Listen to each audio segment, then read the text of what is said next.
of the United States of America, and to the republic for which it stands, one nation, under God, indivisible, with liberty and justice for all.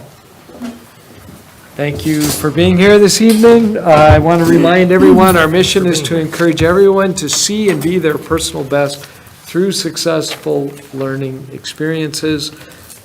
Become your best. Item 4, adoption of agenda and consent agenda as the order of business, with identification of items to be taken off the consent agenda for discussion. I need a motion and a second. So moved. Second. All in favor, say yes. Yes. All right, now consider approval of the consent agenda as adopted. Approve the minutes of July 15th, 2025 Board of Education meeting.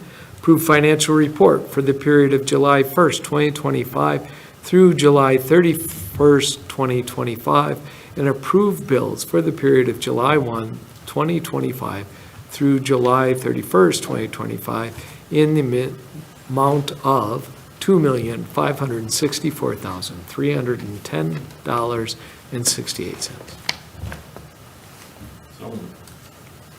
Second. All in favor, say yes.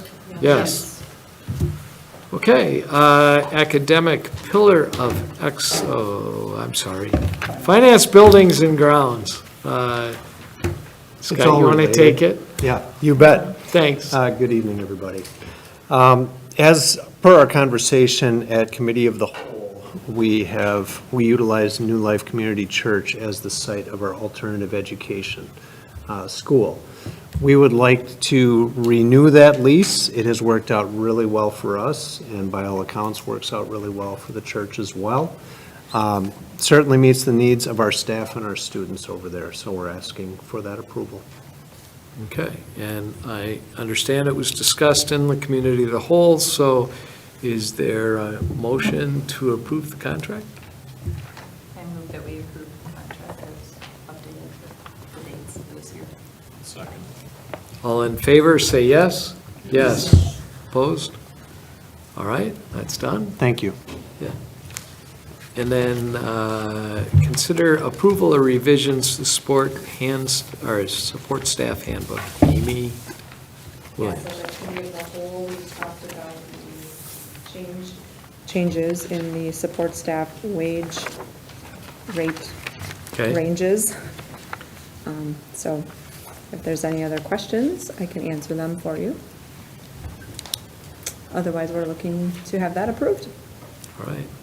If there are no questions for Amy, then I need a motion to approve the revisions to the handbook.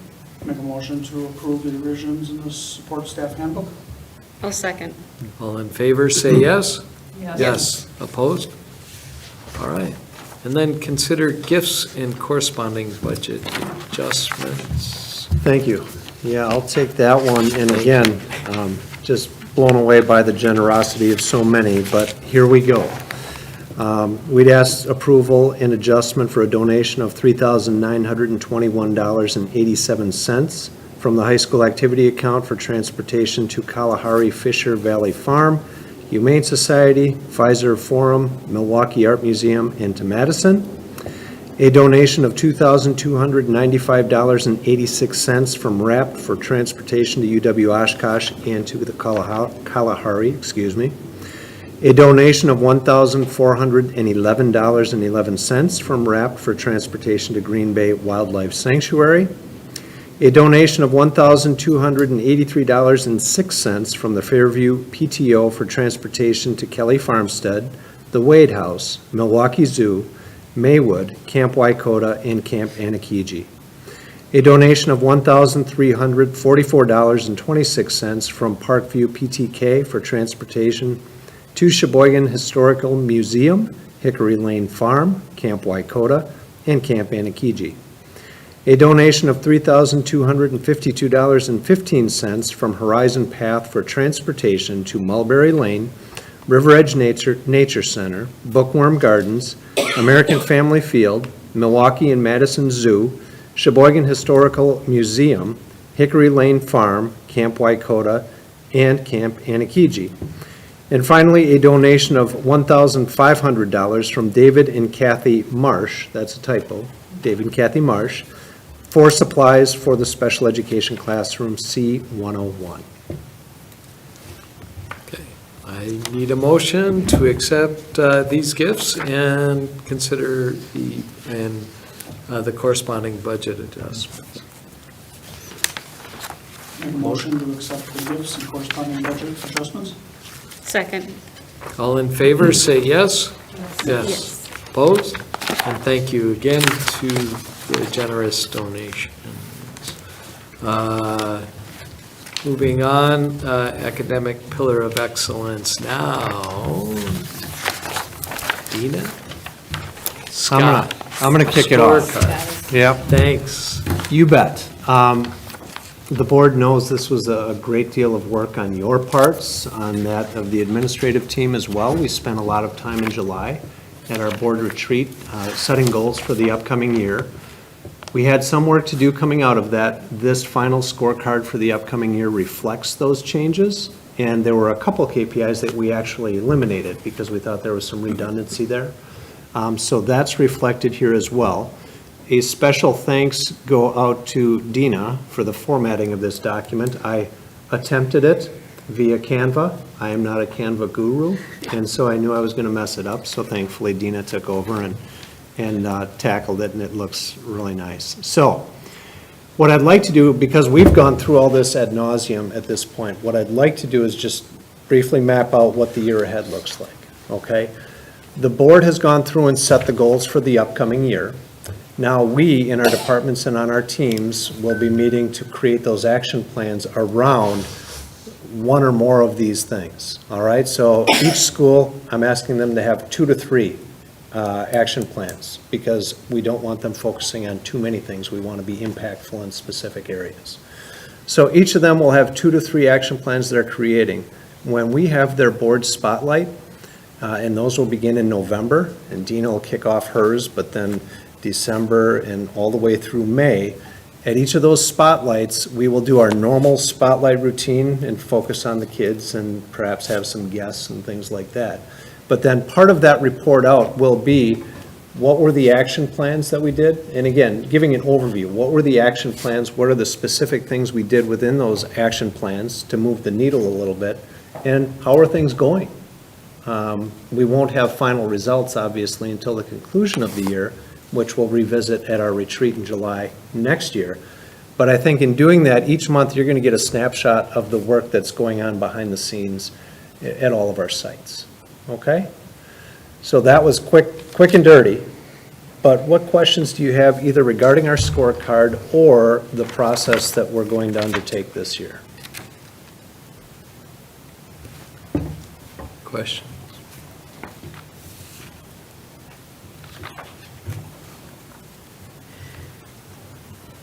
When you say, like, each building, I'm assuming they're focusing on the academic? Not necessarily. Okay. They might, for example, say, hey, chronic absenteeism is something we really want to focus on this year, so we're going to tackle that.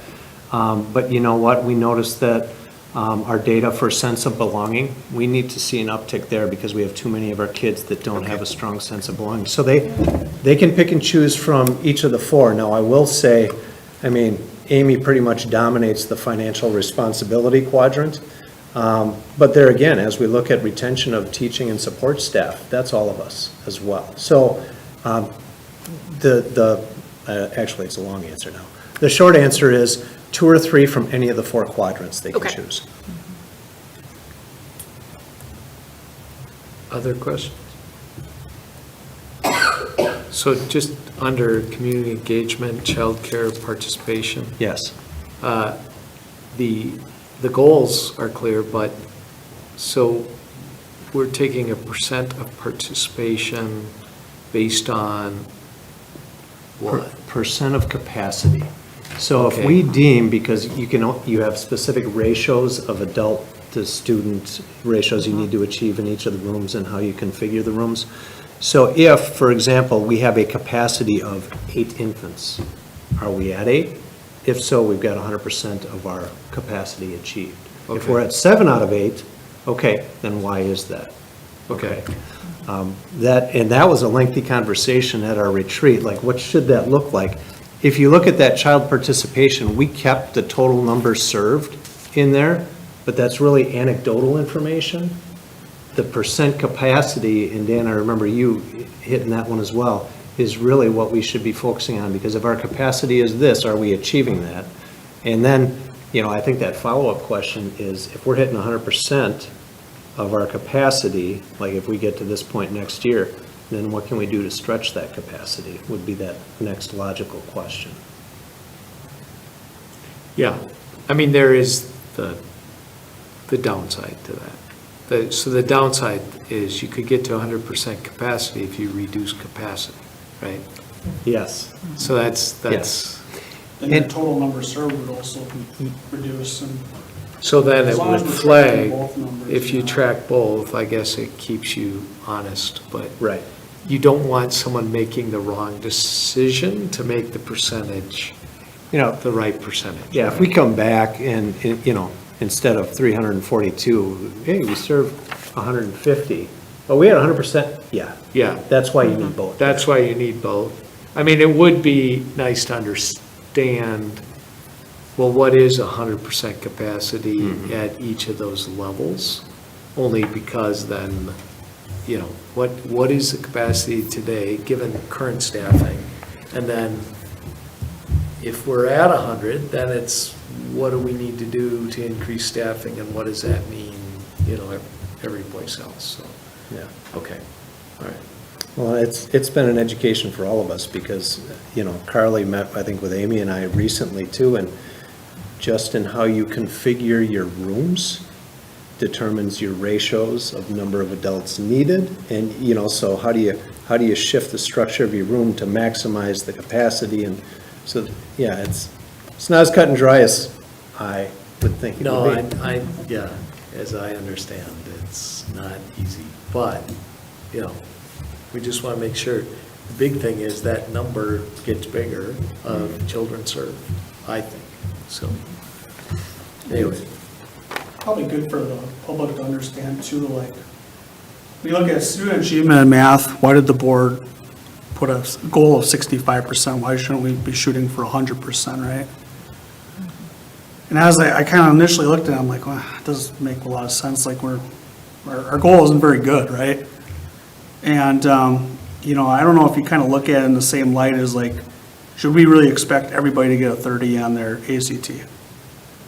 Right, there's gonna be a different level of learning between everybody, and student achievement means different things to a few different groups. Now, 2 years ago, we had in math, right, we were already at our goal. Last year, we fell down a little bit.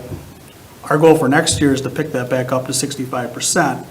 After that, we want to increase it to 70, 75, and see how things are. If we're achieving those goals, or if we're surpassing them, or if we're shooting for a star that we, it's unmotivating if you, after 3 years of doing this, you don't get to your goal over and over and over. So we need to have a goal that's fair to the staff and everything as well. But I thought it was good to kind of point out, so. Yeah, and we did have a lot of discussion around that. A lot of discussion. Yeah, but what is a good goal? What percentage is motivating and yet achievable at some level? So, yeah, thanks for bringing that up. Any other observations? Do you know of another school district that does something similar to this? I think the majority of districts probably do something similar to this, Okay. as far as setting their dashboard, their scorecard, and so on. I think the approaches might be different. What does the action planning take place? What are those expectations, things like that. But I would like to think all districts would have something similar to this. Yeah, I think that feedback might have been good for us as well, to say like, what's Kohler doing, right? What's Sheboygan doing? What's their targets? What are their goals?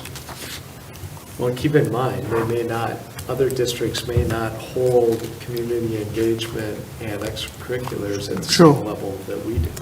So that's the other piece of it. we've always held by these 4 pillars and driven our organization that way.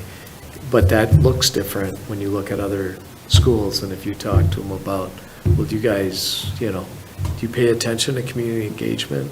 And you'd probably run into a lot of districts that say, what do you mean by that? So, Well, I think the board started with your values and Right. revisiting those, right? Because everything starts with those. Bless you. Bless you. bless you. So, Yep. Any other comments, changes, explanations needed? I mean, this is a living document. We're going to be revisiting this all year long and getting updates, so. Yeah, I kind of would like to see what happens with parent participation in a teacher-parent conference. I think that's a huge statistic. It's currently, it's a number. I'm Right. not sure it should be. Think it should be a percentage at some point, so let's think about for, that. for the teacher-parent conferences, we had conversations around that too. And then what about our students who have, essentially, mom and dad are divorced, however, now you have parents on both sides. So there are maybe 4 that could attend, and I think that's where the water got a little muddy and we fell back on this. But again, Bob, to your point, I think we all agree, this is a living document. If we get to next year, and some of these are just, we need baseline data this year to map out the coming years. We might get to some of these next year and say, hey, we need to tweak this one. It's not doing what we want it to, and that's okay. Yeah. I don't know whether anybody else's thoughts are on that, but if one parent, to me, if one parent comes, that's good enough to me. As long as somebody is coming, it'd be great to have both, and that's split family, but in some cases, one's being appointed to do that, and the other one has to work or something, right? So,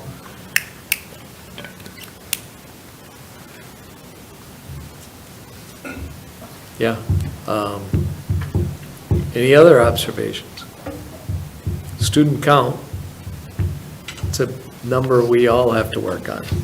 So, anyone have ideas on where to find some more littles to get going? That'd be great. So, okay? Good? Thank you. Thank you.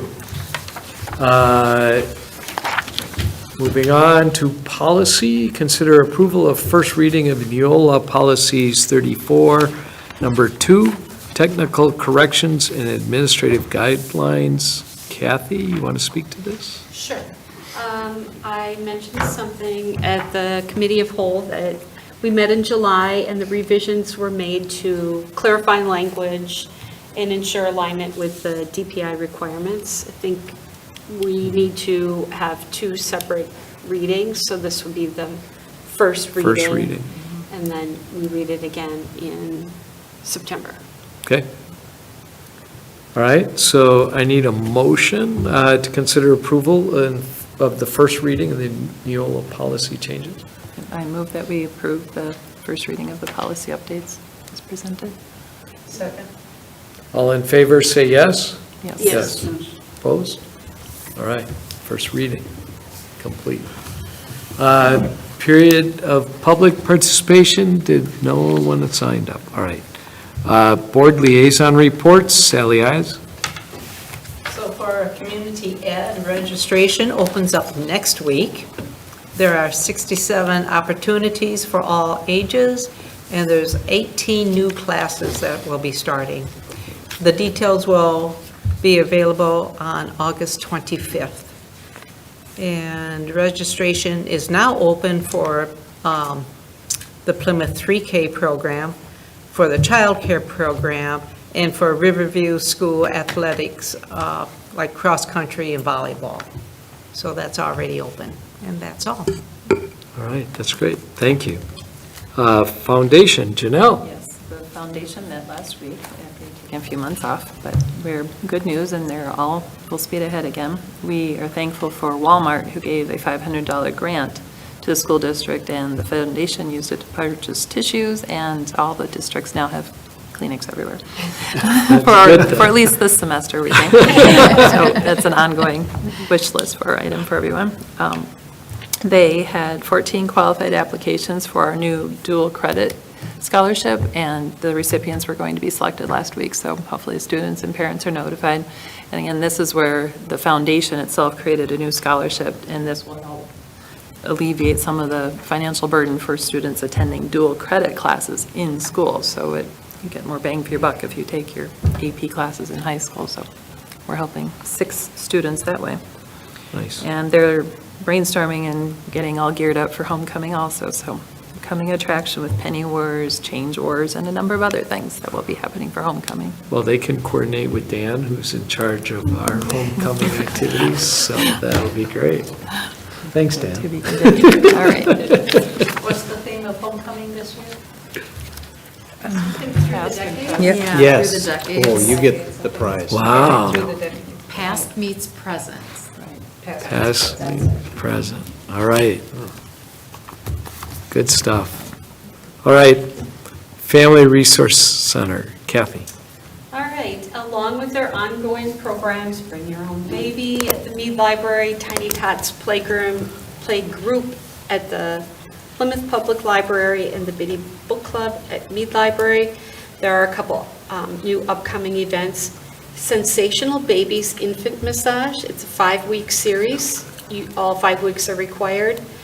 August 28th to September 25th. This is for caregivers of infants, 8 weeks to pre-crawling, and it's free, but you have to register online. There also is a P, which stands for Positive Parenting Program. They have some informed workshops. These are interactive workshops for parents and caregivers of children 1 to 12 years of age. In August, it's supporting your child's self-esteem. September is supporting your child with ADHD neurodiversity. In October, it's responding to behaviors at school. November is coping with frustration. And December is supporting your child with overcoming fears. They are free, but registration is required. Then there is with the homecoming theme here, a family formal dance on September 12th. Families with children under the age of 6 are welcome to come. It's from 5:30 to 7, and register by September 5th. That is also free.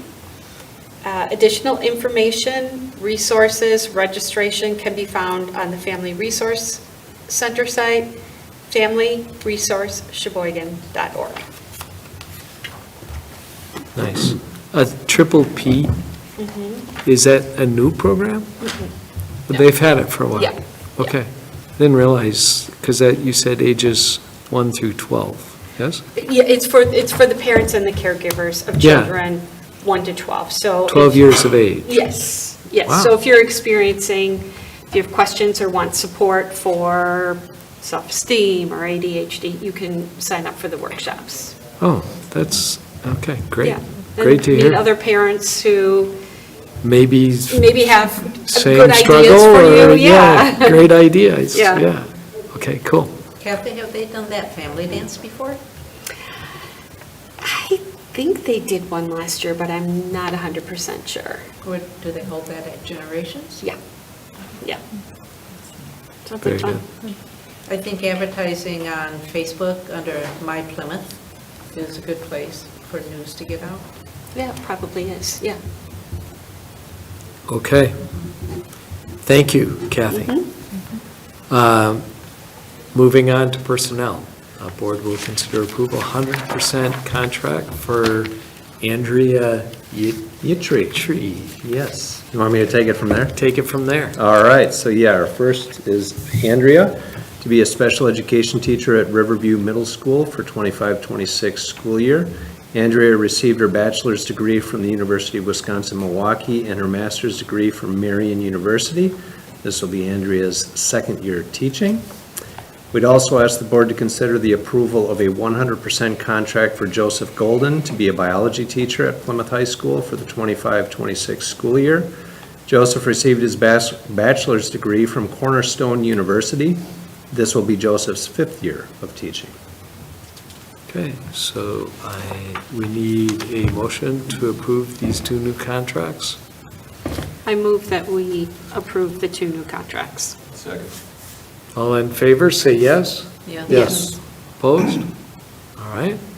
Welcome to the two new staff members and support staff. Yeah, support staff update.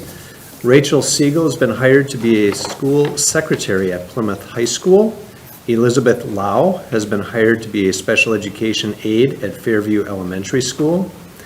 Megan Hones has been hired to be a special education aide at Horizon Elementary School. Bill Dickfoss, custodian at Riverview Middle School, has submitted his retirement. Bill has been with the district for 10 years. Leslie Hernandez has resigned as a special education aide at Fairview Elementary School. Aaron Blomley has resigned as a special education aide at Fairview Elementary School. Jacqueline Hone has resigned as a special education aide at Fairview Elementary School. Julie Miller has resigned as a special education aide at Fairview Elementary School. And Stephanie England has resigned as a special education aide at Parkview Elementary School. Okay, great. So, no action, further action on that. So Bob, before Yeah. you go into the president's report, Yes, last week when we met with the meeting of the whole, we went over the wages rate and that Amy presented to us. Does Yes. that need to be voted on, Amy, or not? It was that did support we had staff voted update. earlier? What's that? That was the support handbook update. Oh, was Yeah. that the support Yes. handbook Yeah. update? Okay. I wasn't sure when I looked at this, because actually I didn't get I read it online. Yeah, yeah. But I didn't get the actual agenda. No, Sally, that was a great question, but that was the update to the support staff handbook where those wage rates, so that's Okay. where it was. I just want to state that I do not approve of all the changes for the rate, for Okay. the wage increase, Oh, okay, because we had talked about that last week Okay. when you were gone. okay, all right. So noted, and then you and I can talk further too. Sure. All right. President's report. Well, we walked in, Kathy and Sally, and they were commenting on how shiny the floors are and how nice it looks. And it's just that gear up, right? We're getting ready to get back at it, and I think it's going to be an exciting year.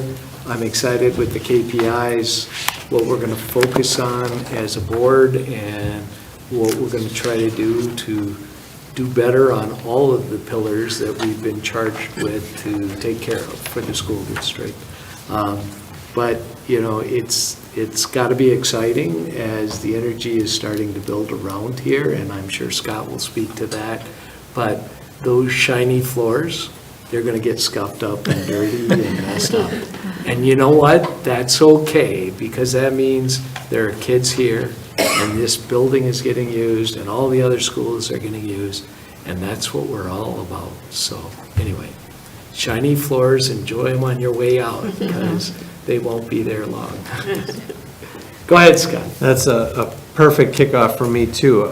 Just a big thank you to so many people, whether it's our facilities crew, all the staff that has worked throughout the summer on curriculum items, the hiring of new people, the mentoring, the onboarding. It certainly has a different feel because we're missing our kids during the summer, but it doesn't mean it's any less busy for us. There's a lot going on. So my thanks to everybody who had a hand in that. And there's a lot of work that needs to be done yet, you know. And that leads right to where I wanted to talk. We welcomed our new teachers today. Today was the first day, so today through Thursday, they are here with their mentors, getting onboarded, and I'm sure they're drinking out of a fire hose, certainly. But it was wonderful meeting them today and being with them. Again, we're welcoming another great crew. How many new teachers do we have this year? 12. I was going to say It's dozens. a small group, which is good. Yeah. All staff returns next week, Monday through Thursday of next week. And again, a lot of planning went into that to make sure that we weren't double booking people because all of us are pulling at them and need them for various things. But I think I speak for the people in this room that Monday is one of my favorite days, certainly, if not the favorite day, because it's the one day where all of our staff is in one location. From our bus drivers to food service to teachers to admin to everybody. And so it's a really important day for us to set the tone. And just excited to see everybody back. So really looking forward to that. Fall sports, you know, if you're walking around the building, it feels like school's back in session once fall sports kick off. We have a lot of kids wandering around the high school, and it's great to see. First, I think tennis is tonight. I think we host Slinger tonight. Football, we host Thursday. Golf is at Honeycore on Thursday as well. Soccer has scrimmage against New Holstein here on Saturday, so we're rolling, you know, and it's just great to see. Sneak peeks next week, that's a big part of that first week. So on Tuesday, I believe Riverview, correct? Everybody else is Wednesday, elementary and high school. Try spreading them out a little bit for families. But again, those are great opportunities for families and students and staff just to meet each other and get that familiarity and find out where our locker is and where our classrooms are and all of that good stuff. And then just a reminder that when we come back after Labor Day, we kind of have a staggered start. We're very intentional with how we provide transitions for kids. And it's very much focused on our 5th graders, on our 9th graders, 4K, and so on. So that, for example, if I'm a 5th grader walking into Riverview, I'm not walking in day one with all of the kids there overwhelmed and things like that. So it's a much smaller population those first 2 days as we divide things up a little bit and make sure it's staggered and there's a good transition for our kids. So yeah, after Labor Day, yeah, here we go. Very exciting. Great. Thanks, Scott. And with that, item 15, I need a motion to adjourn. Make a motion to adjourn? Second. All in favor, say yes. Yes. Opposed? Meeting is adjourned.